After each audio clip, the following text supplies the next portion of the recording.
नमस्कार दोस्तों, मैं हूं अर्पित और एक बार फिर से आपका स्वागत है। एक तरफ गृह मंत्री अमित शाह के चहेते मुख्य चुनाव आयुक्त राजीव कुमार रिटायर हो गए हैं, तो वहीं पर उनकी जगह लेने वाले नए नवेले ज्ञानेश कुमार ने पद संभालते ही सारा भांडा फोड़ दिया है। जी हां, आप देख सकते हैं, ज्ञानेश कुमार के कार्यकाल में होने वाला पहला ही चुनाव कैंसिल कर दिया गया है। चुनाव आयोग ने खुद आदेश जारी करके ऐसा किया है। पंजाब में फिर से होगा मतदान। आप देख सकते हैं, पंजाब केसरी की रिपोर्ट है और अब यह बिल्कुल स्पष्ट है कि ज्ञानेश कुमार ने जो पहला ही चुनाव कराया है उसमें सारे काले चिट्ठे सामने आ गए हैं। यही वजह है कि इस चुनाव को कैंसिल करना पड़ा है और अब यह बड़ा सवाल सामने आ रहा है, जिस तरीके के घटनाक्रम आगे आए हैं उससे, कि क्या ज्ञानेश कुमार को हटाने की तैयारी हो रही है, क्योंकि मुख्य चुनाव आयुक्त ज्ञानेश कुमार से चुनाव कराने की पावर ही छीन ली है। जी हां, यकीन करना मुश्किल है लेकिन ऐसा ही हुआ है। ज्ञानेश कुमार से चुनाव कराने की पावर ही छीन ली है। और एक और बड़ा सवाल है कि ज्ञानेश कुमार की कार्यशैली से अमित शाह क्यों बौखलाए हुए हैं और क्या ज्ञानेश कुमार को लेकर जो सारी भविष्यवाणियां करी थी राहुल गांधी ने, वो सब भी अब सच साबित होती दिखाई दे रही हैं। इन सभी बातों पर इस वीडियो में हम आपसे बात करेंगे। सबसे पहले लेकिन हम देख रहे हैं कि ज्ञानेश कुमार को हटाने की तैयारियां हो रही हैं, इसमें कितनी सच्चाई है। तो सबसे पहले आप देखिए, इलेक्शन कमीशन ने कहा है मतदाता पहचान पत्र संख्या में दोहराव फर्जी मतदाता होने का संकेत नहीं है। इलेक्शन कमीशन को यह बयान जारी करना पड़ा और इसलिए जारी करना पड़ा क्योंकि पश्चिम बंगाल में विधानसभा चुनाव होने हैं 2026 में और उसके पहले वहां बवाल खड़ा हो गया है। ऐसे में फर्जी ईपीआईसी नंबर को लेकर लगातार विरोध हो रहा है, प्रदर्शन हो रहे हैं। ममता बनर्जी ने तो चुनाव आयोग का कार्यालय घेरने तक की बात कर दी है और ज्ञानेश कुमार की ईमानदारी पर भी सवाल उठा दिए हैं, जिसके बाद इलेक्शन कमीशन की तरफ से जवाब आया है कि मतदाता पहचान पत्र संख्या में दोहराव फर्जी मतदाता होने का संकेत नहीं है, यानी एक से अधिक लोगों का एक ही ईपीआईसी नंबर हो सकता है। लेकिन ये जवाब देकर न केवल इलेक्शन कमीशन बल्कि ज्ञानेश कुमार और मोदी सरकार भी फंस गई है। आप देख सकते हैं, कांग्रेस ने पूरा डेटा ही निकाल कर रख दिया है जो सोशल मीडिया पर लगातार ट्रेंड कर रहा है। आप देखिए, एक ही ईपीआईसी नंबर ये तीनों हैं। न केवल ईपीआईसी नंबर में दोहराव हो रहा है बल्कि नाम भी वही है, एज भी वही है, और तो और रिलेटिव भी वही है और स्टेट भी यहां पर वेस्ट बंगाल, हरियाणा और वेस्ट बंगाल, यानी कि स्टेट कहीं पर अलग है, कहीं एक ही है। तो ऐसे में चुनाव आयोग का दावा कितना सही है आप देखिए। सुमन, एज 34 साल, रिलेटिव रामपाल और स्टेट वेस्ट बंगाल। वहीं दूसरा नाम भी सुमन है, 34 साल एज है, रामपाल रिलेटिव हैं और स्टेट यहां पर हरियाणा है। वहीं तीसरा नाम आप देख सकते हैं, नूर जमाल का है, 34 साल उम्र है और एहसान शेख इनके रिश्तेदार हैं, ये वेस्ट बंगाल के हैं।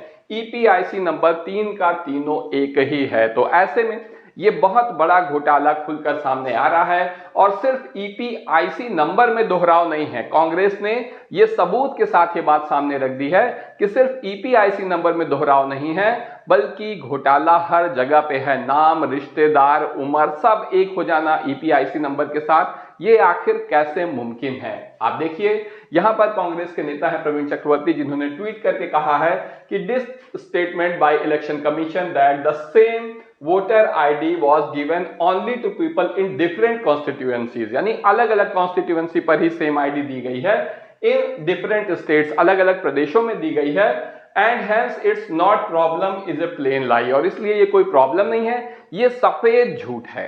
ऐसा कांग्रेस के नेता ने कहा है। क्यों कह रहे हैं? क्योंकि आप देखिए, सेम वोटर आईडी नंबर है, सेम एज है, सेम स्टेट है, सेम असेंबली है और डिफरेंट नेम हो सकते हैं और नाम एक भी हो सकता है। इस तरीके की चीजें सामने आ रही हैं जो अभी मैंने आपको सामने डेटा के रूप में दिखाई भी, सीधे सीधे वहां पर कटआउट निकला हुआ है। और कांग्रेस ने भी अब इस मामले में पूरी तरह से चुनाव आयोग पर हमला कर दिया है। The Election Commission in a letter issued in September 18, 2008 to chief electoral officer to all state had said that voter ID are unique. तो कांग्रेस ने साफ साफ कहा है कि देखो, ये जो लेटर है जो इलेक्शन कमीशन ने 2008 में जारी किया था 18 तारीख को, और ये जो है कह रहा था कि वोटर आईडी यूनिक है। आज वही इलेक्शन कमीशन कह रहा है कि वोटर आईडी जो है वो यूनिक नहीं है, बल्कि एक से अधिक लोगों की सेम वोटर आईडी हो सकती है। तो ऐसा कैसे मुमकिन है? ऐसे में दो वोटर्स का एक ईपीआईसी नंबर कैसे हो सकता है? चुनाव आयोग पर ममता बनर्जी ने भी निशाना साधा है और जबरदस्त हमला किया है, जिससे निश्चित रूप से ज्ञानेश कुमार काफी ज्यादा विचलित हो गए हैं। यही वजह है कि ज्ञानेश कुमार ने विपक्ष के हमले से घबराकर बुलाई है हाई लेवल मीटिंग, और इस मीटिंग में ऐसे फैसले लिए गए हैं जिससे ज्ञानेश कुमार नहीं, अमित शाह घबरा गए हैं। आप देख सकते हैं वोटर लिस्ट में गड़बड़ी से लेकर वोटिंग प्रतिशत तक राजनीतिक दलों की शिकायतों को दूर करेगा चुनाव आयोग। ये काम राजीव कुमार को ही अपने कार्यकाल में करना चाहिए था। उनके ऊपर कितने आरोप लगे, लेकिन उन्होंने कभी ऐसा नहीं किया। वहीं ज्ञानेश कुमार ने स्पष्ट कर दिया है कि राजनीतिक दलों की जितनी भी शिकायतें हैं उन्हें चुनाव आयोग दूर करेगा, चाहे वो वोटर लिस्ट में गड़बड़ी का मामला हो, वोटिंग प्रतिशत का मामला हो। इतना ही नहीं, उन्होंने अधिकारियों को यह भी आदेश दिए हैं कि राजनीतिक दलों के साथ नियमित बैठक कर मुद्दों को हल करें निर्वाचन अधिकारी। तो ये आदेश ज्ञानेश कुमार की ओर से जारी किया गया है। ऐसे में आप सीधे सीधे देखिए कि पश्चिम बंगाल में टीएमसी ने क्या कहा है, दोहरी ईपीआईसी महा घोटाला है। वहीं सीईसी का कहना है, यानी कि राज्यों में नियमित बैठक पर 31 मार्च तक रिपोर्ट भेजें। यानी जो मीटिंग होनी है विपक्षी दलों के साथ, ये नियमित बैठक होगी और 31 मार्च तक इस बैठक पर रिपोर्ट भेजें चुनाव के अधिकारी। ऐसे में निश्चित रूप से अब मामला काफी ज्यादा फंस गया है, क्योंकि बकायदा प्रेस रिलीज करके चुनाव आयोग ने कहा था कि ईपीआईसी नंबर एक से अधिक लोगों का एक ही हो सकता है, सिमिलर हो सकता है, क्योंकि ये यूनिक नहीं है। वहीं चुनाव आयोग का पुराना ट्वीट भी वायरल हो रहा है, जिसमें आप देख सकते हैं कि EPIC number has a unique EPIC number. आप सीधे सीधे कह रहे हैं कि एवरी ईपीआईसी जो है वो एक यूनिक नंबर है। तो निश्चित रूप से चुनाव आयोग का झूठ सामने आ गया है और इस तरह से चारों ओर से घिर जाने के बाद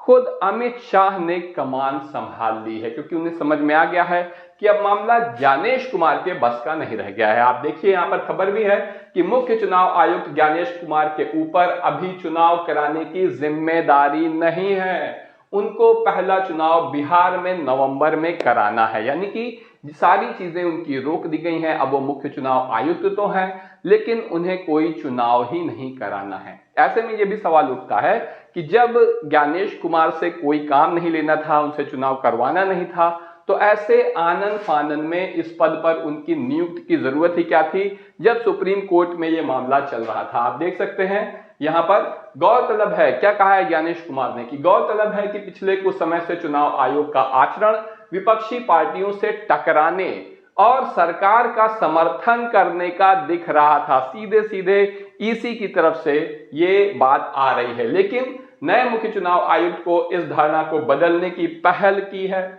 उन्होंने प्रदेश से लेकर जिला स्तर तक के तमाम चुनाव अधिकारियों को निर्देश दिया है कि वे राजनीतिक दलों के अधिकृत प्रतिनिधियों से मिलें और उनकी शिकायतों को दूर करें। इससे पहले कभी ऐसा नहीं होता था और यही वजह है कि अब अमित शाह की चिंता बढ़ गई है।